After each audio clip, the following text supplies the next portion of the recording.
उसी को आगे बढ़ाते हुए इन्होंने कहा है biological problem, hypothesis, deduction and experiments.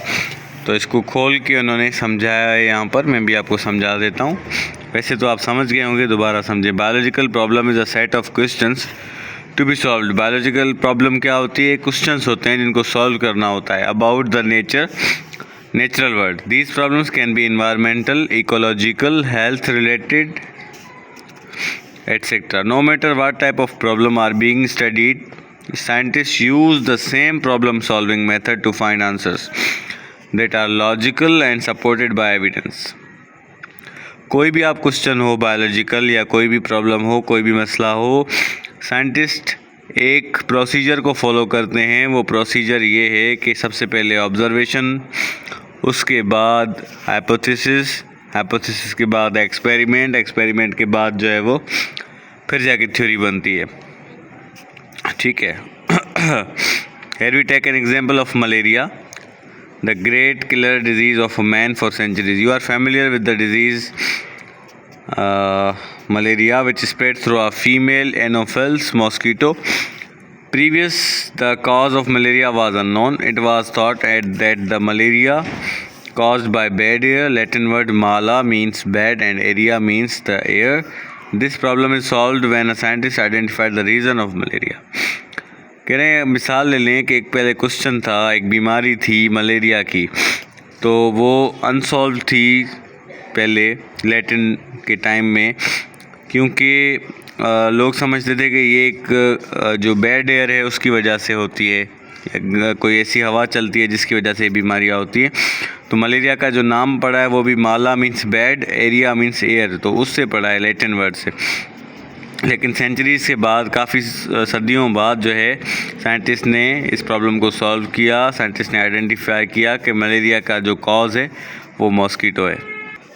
अच्छा, ऑब्जर्वेशन क्या है? The first step is to identify the reason of the problem, followed by a formulation of a question about what has been observed. The solution biological problem starts with observation. Your observation can be anything from plant movement to animal behavior. An observation statement of knowledge gained through the senses, qualitative through the use of scientific equipment, quantitative. देखिए, observation आप कैसे करते हो? Observation आप करते हो अपने senses से। मिसाल के तौर पे आपके घर में एक बकरी है, बकरी को आपने देखा कि बहुत स्लो मूव कर रही है, या आपने बकरी को देखा कि सुबह से जो बैठी है तो ना उठ रही है ना घूम रही है। तो यहाँ आप एक ऑब्ज़र्व करते हो कि भाई हमारी बकरी बीमार है। ठीक है, ये आपकी एक ऑब्जर्वेशन होती है। क्वांटिटेटिव ऑब्जर्वेशन आप करते हो विद द टूल्स, ठीक है, और क्वालिटेटिव जो है वो आप अपने सेंसेस से करते हो। आँखों से आपने देखा बकरी को, कानों से आपने उसकी आवाज़ को हल्का सा सुना कि वैसे ज़्यादा आवाज़ होती है, अब कम है, ठीक है। टेस्ट आप बकरी को नहीं कर सकते, टच करके आपने देखा उसकी जान गर्म है। बहरहाल इन सेंसेस की मदद से आप क्वालिटी को चेक करते हो और क्वांटिटी को इनसे चेक करते हो। तो ऑब्जर्वेशन ये है कि आपने अपने सेंसेस से किसी चीज़ को आपने गौर से देखा, आपने सोचा उस पर, ठीक है। In 1880, a French physician Laveran studied the blood sample of malaria patient under microscope and observed tiny creatures in it and named as plasmodium. एक साइंटिस्ट थे, फिजिशियन थे, अपना फ्रेंच फिजिशियन थे 1880 के अंदर। उसने क्या किया, एक पेशेंट उसके पास आया, उसने उसका ब्लड सैंपल लिया और उसमें देखा कि उसके मलेरिया पेशेंट के ब्लड में उसने क्रिएचर्स देखे, छोटे छोटे क्रिएचर्स देखे इस तरीके के। तो इसने उसको नाम दिया plasmodium. So the observation was made that plasmodium is present in the blood of malaria patients. तो ये एक ऑब्जर्वेशन की गई कि भाई जो भी मलेरिया पेशेंट होगा उसके ब्लड में प्लास्मोडियम होगा। तो आज भी जो टेस्ट होती है उसमें देखा जाता है कि क्या ब्लड में प्लास्मोडियम है या नहीं है। अगर होती है तो कहते हैं कि आप मलेरिया पॉजिटिव हैं, अगर नहीं होते तो आप कहते हैं कि मलेरिया नेगेटिव है। फिर हाइपोथेसिस हुई। Hypothesis a key component of the scientific process. It is identified as the intelligent guess made by scientist in the form of statement. अब जब आपने नोटिस किया कि बकरी जो है बिल्कुल कम घूम रही है या बकरी जो है आवाज़ कम कर रही है, तो यहाँ पर आप एक गैस करते हो एक आपने गैस किया, लेकिन वो स्टेटमेंट के फॉर्म में आपने उसको गैस किया। आपने कहा कि ये बकरी जो है वो बीमार है, ये आपने स्टेटमेंट दी। It is important to note that a hypothesis must be testable. अच्छा, हाइपोथेसिस ऐसी होनी चाहिए जिसको आप टेस्ट कर सको, आप चेक कर सको कि हाइपोथेसिस सही है या गलत है। That means you should be able to test your hypothesis through experimentation. Your hypothesis must either be supported और फाल्सिफाइड बाय योर एक्सपेरिमेंट। यानी आप अपने हाइपोथेसिस को खुद ही बताओगे एक्सपेरिमेंट करके कि मेरी हाइपोथेसिस, मेरा जो गैस था वो सही था या गलत था।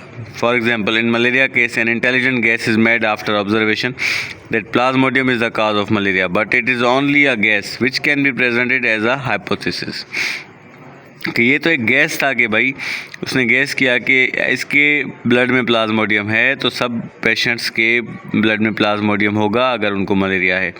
तो इसको जो है इसने हाइपोथेसिस किया, एक स्टेटमेंट दी, अब उसको टेस्ट भी करना है with the experiment.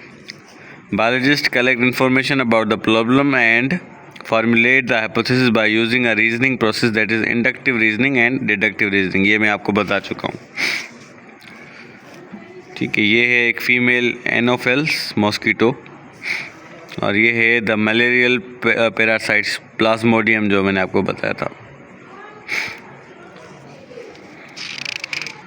Inductive reasoning का इसने कहा है कि moves from specific to general. Shark is a fish, all fishes have scales, therefore sharks also have scales. यानी एक इसने ऑब्जर्वेशन की कि भाई शार्क एक मछली है, तो सारी मछलियों के स्केल्स होते हैं, ठीक है, तो शार्क के भी होंगे। एक इसने ऑब्जर्वेशन की और उसको जो है वो जनरल बना दिया, स्पेसिफिक से general. Moves from general to specific. It is based on then statement. Deductive reasoning can be tested and verified experiments. In malaria case, the following deduction is made. If plasmodium is the cause of malaria, then all the malaria patients should have plasmodium in their blood. ठीक है। अच्छा, अब है experiment. Once a problem has been observed, पहले आपने एक problem को observe किया, गौर किया, देखा, फिर आपने उस पर हाइपोथेसिस दी, यानी एक आइडिया दिया, एक स्मार्ट गेस किया। It suggest the next step is the scientific method to design an experiment. अब उस पर एक्सपेरिमेंट करना है, 2 स्टेप हो गए, अब एक्सपेरिमेंट करना है। Experiment is the practical performance of a scientist, ठीक है। Scientist perform 2 types of test, control group and experimental group to find out the cause of malaria. Blood samples 100 malaria patients, यानी experimental group, and the blood samples of healthy persons, control group, were examined under microscope। कि scientist जो हैं वो 2 तरीके के test करते हैं, एक कंट्रोल ग्रुप और दूसरा एक्सपेरिमेंटल ग्रुप। एक्सपेरिमेंटल ग्रुप वो होता है जो कि वाकई मलेरिया पेशेंट्स होते हैं, फिर उन पर एक्सपेरिमेंट करना जायज़ भी है। लेकिन कुछ ऐसे कंट्रोल ग्रुप भी होते हैं जो हेल्दी पर्सन्स होते हैं, उनका भी ब्लड निकाल के चेक करते हैं, भाई इनमें अगर प्लाज्मोडियम एक्सपेरिमेंटल ग्रुप में निकला और कंट्रोल ग्रुप में ना निकला तो हमारी जो हाइपोथेसिस है वो सच हो जाएगी, ठीक है। उसके बाद जो है आप रिज़ल्ट देते हो अपने एक्सपेरिमेंट का, ठीक है, कि भाई malaria patients experimental had plasmodium in their blood, where is the blood samples of healthy persons control group पर फ्री फ्रॉम प्लाज्मोडियम्स, ठीक है। रिजल्ट यही आया कि भाई एक्सपेरिमेंटल ग्रुप जो था उसमें प्लाज्मोडियम मौजूद था और जो एक्सपेरिमेंटल ग्रुप नहीं था, जो हेल्दी लोग थे, उनमें प्लाज्मोडियम मौजूद नहीं था। तो कंक्लूजन ये निकला, the final step of the scientific method is developing conclusion. This is where all the results from the experiment are analysed and a determination is reached about the hypothesis.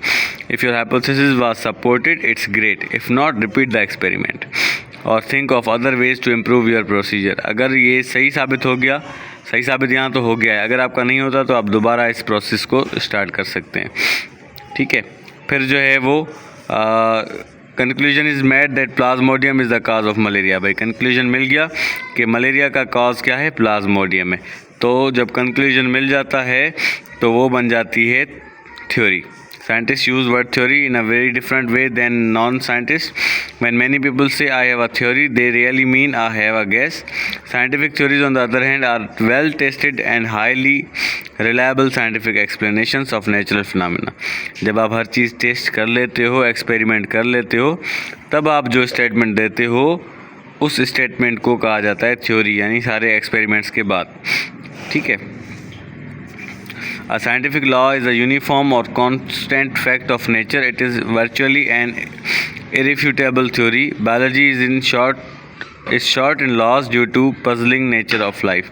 यानी ऐसी theory जो कि change ना हो सके, इसको scientific law कहा जाता है, यानी बिल्कुल वो ट्रू होती है। तो बायोलॉजी में ऐसे लॉज बिल्कुल कम है, क्योंकि नेचर जो है वो पजलिंग हो रही है, यानी चेंज होती जा रही है। लाइफ का जो नेचर है ना, बिल्कुल उसमें चेंजिंग आती हैं और कोई भी लॉ ट्रू साबित नहीं होता।